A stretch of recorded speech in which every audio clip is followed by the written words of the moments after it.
Welcome to the 700 Club. Keeping a nuclear program and getting paid for it. That's what Israel's prime minister is predicting about Iran. If the United States restarts the Obama administration's deal that former President Trump ended. The United States is back at the negotiating table with Iran, and lawmakers fear a new agreement could pump billions of dollars into the Islamic regime.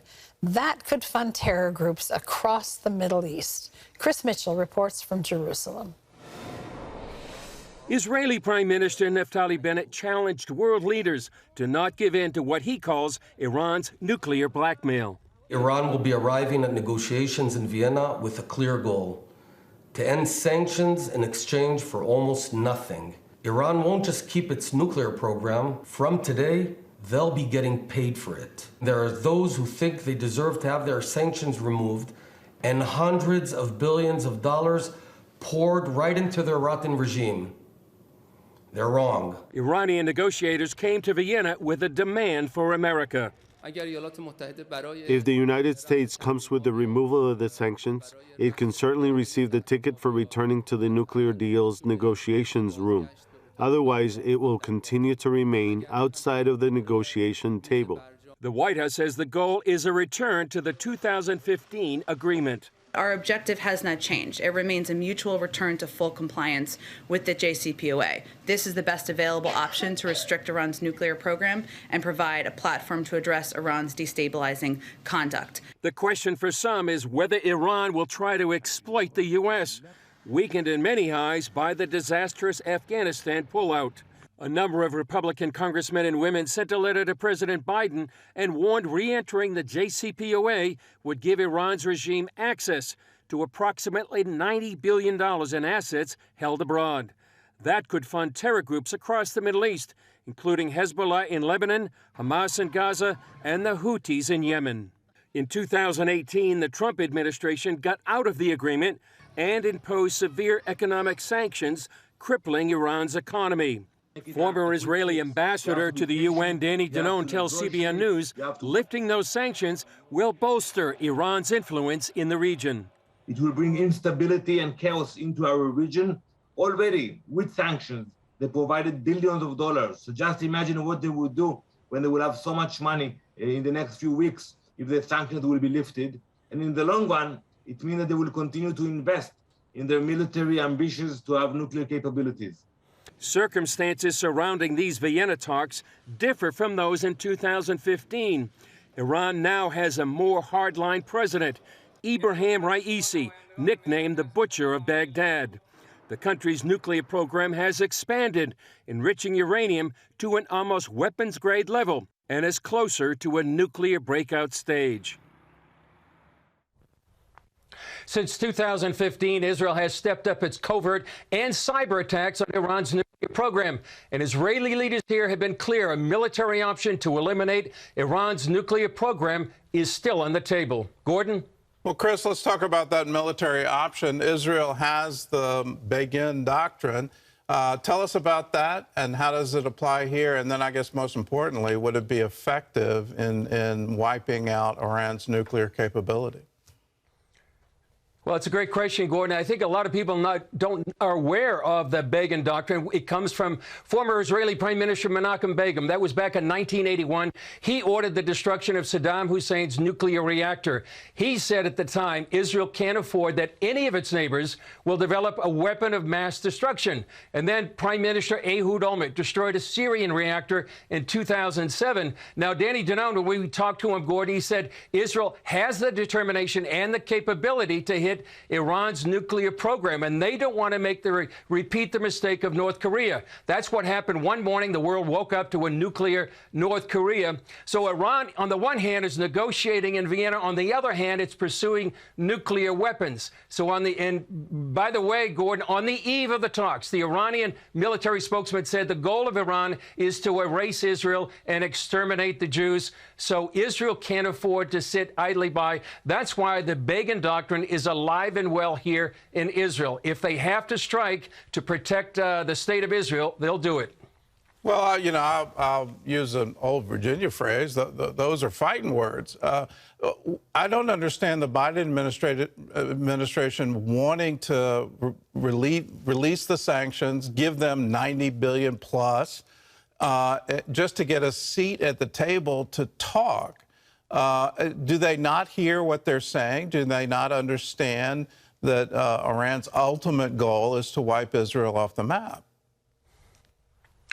They seem to ignore that or dismiss it, Gordon, it seems. Right now, we're looking at sort of the Obama-Biden 2.0. That's when they negotiated the original 2015 deal. Right now, as Jen Psaki said at the White House podium, they think diplomacy is the way to go. But if you don't have any legitimate military option to deter Iran when you go to the negotiating table, and that's what the Trump administration was preaching, it seems that Iran won't listen. Right now, they're sort of playing a double game. They're negotiating, but they're also continuing to pursue nuclear options and, you know, strikingly threatening Israel to wipe it off the map.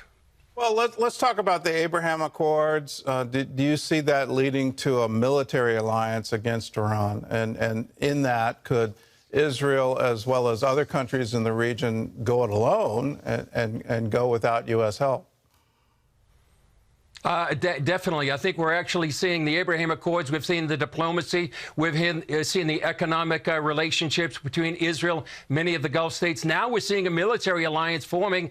Just days ago, Israel's Minister of Defense, Benny Gantz, signed a military memorandum of understanding with Morocco. It sounds surreal, Gordon, but that's what's happening.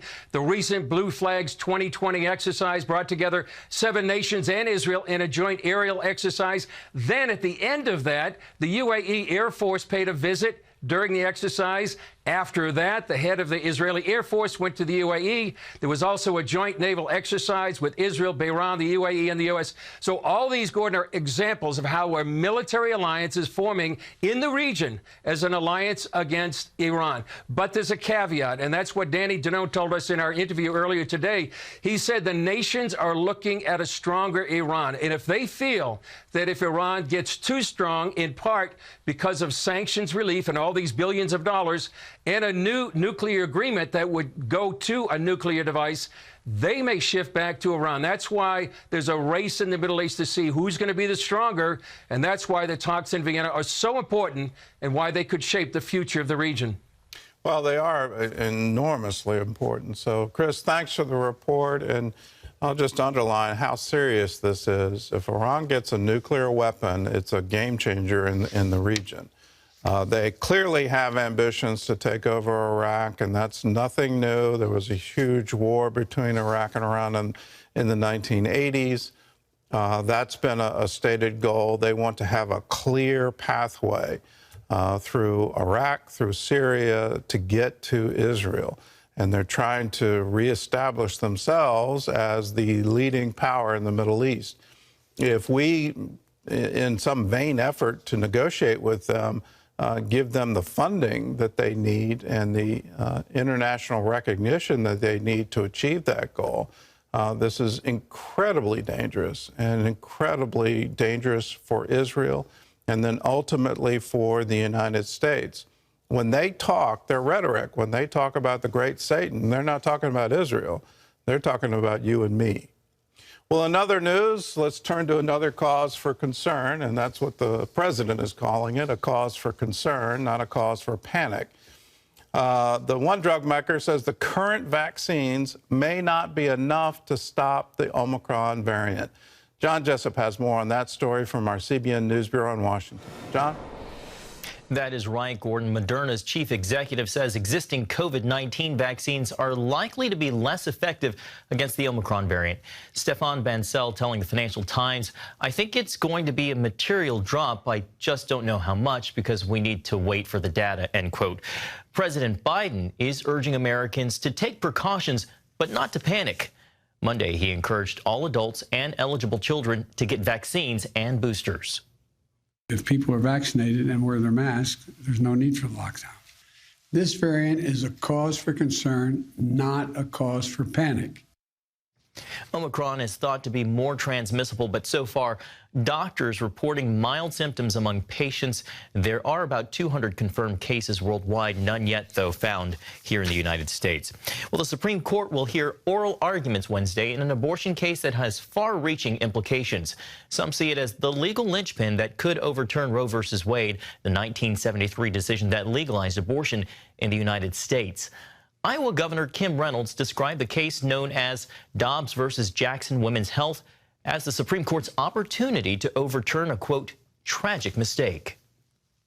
The question in the case is simple, yet it lies at the heart of the American experiment. Does the United States Constitution require states to withhold legal protection from an entire class of defenseless human beings? According to any straightforward reading of the Constitution, the answer to that question has always been a resounding no. You can watch our special report on this monumental case today at 3 p.m. Eastern across our CBN News platforms. Be sure to download the CBN News app and the CBN Family app. We will also have special coverage, of course, on tomorrow's 700 Club. Well, a Northern Virginia teacher who won a legal battle with his school board over transgender policy says the experience increased his trust in God. Tanner Cross spoke with CBN News after the Loudoun County School Board agreed to reinstate him in a court settlement. Tara Mergener has his story. Tanner tells me this is a major triumph, not just for him, but for educators and people of faith who want to take a stand. Loudoun County Public Schools can no longer punish me for my speech that I made back in May. And that should tell teachers in our community and maybe in the country that, hey, you know, if you want to go advocate for your students at a school board meeting and you think that harmful ideologies may be coming in through your school board or being implemented into your lessons, to, you know, go voice your opinion. In the spring, the Loudoun County School Board tried to silence Cross after he told members he would not refer to students by their preferred pronouns. I'm a teacher, but I serve God first, and I will not affirm that a biological boy can be a girl and vice versa, because it's against my religion, it's lying to a child, it's abuse to a child, and it's sinning against our God. Those words got Cross suspended, while school officials argue Policy 8040 was introduced to create more equity for transgender students. Cross insists it violates his Christian faith and his First Amendment rights. My faith made me go to that school board meeting. As part of a settlement reached in November, Tanner will keep his job, have the suspension removed from his record, and receive $20,000 from the county to help pay his legal fees.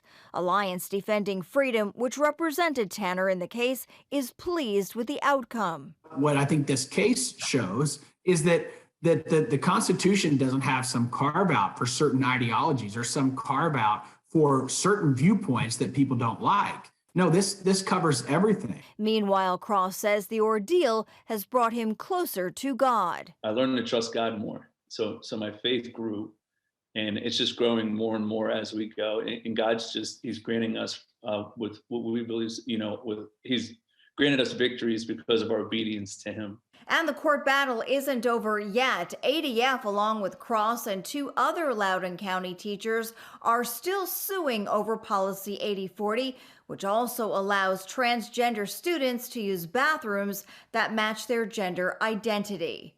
In Washington, I'm Tara Mergener, CBN News. All right, thank you, Tara. Gordon, back to you. This case underscores the totalitarian thought process on the left and on this sort of new woke culture, cancel culture, that the only speech that's allowed is speech that they agree with. And there are remarkable parallels to the Cultural Revolution in China, with literally open struggle sessions where if you do these if you engage in actually expressing your opinion on a campus, that people will now struggle against you and shout you down and shout you out of the room. Is re-education through forced labor next? Where are we going with all of this? Realize the underlying facts. The underlying facts is a teacher in the school system had the nerve, can you imagine, actually had the nerve that he could be heard at an open school board hearing and express his opinion freely. That's what he did. And for doing that, he was fired. This should not happen in a free and open society. This shouldn't happen in a school environment where you claim you have intellectual freedom, that you have free exchange of ideas. That is the whole point of a liberal education, a classic liberal education. It's through the exchange of ideas that the best ideas emerge. If you shut down that exchange, well, you no longer have a free and open society. You no longer have a free and open campus. And you have a school system that the majority of parents don't want to participate in at all. So that's where we are right now. And we saw it turn an election here in Virginia, and hopefully we can, stop this. This cancel culture needs to, take a giant step back. What are you really doing? And if you really want an authoritarian culture where everybody thinks exactly like you, well, that's no longer a free and open culture. And frankly, it's no longer the United States of America.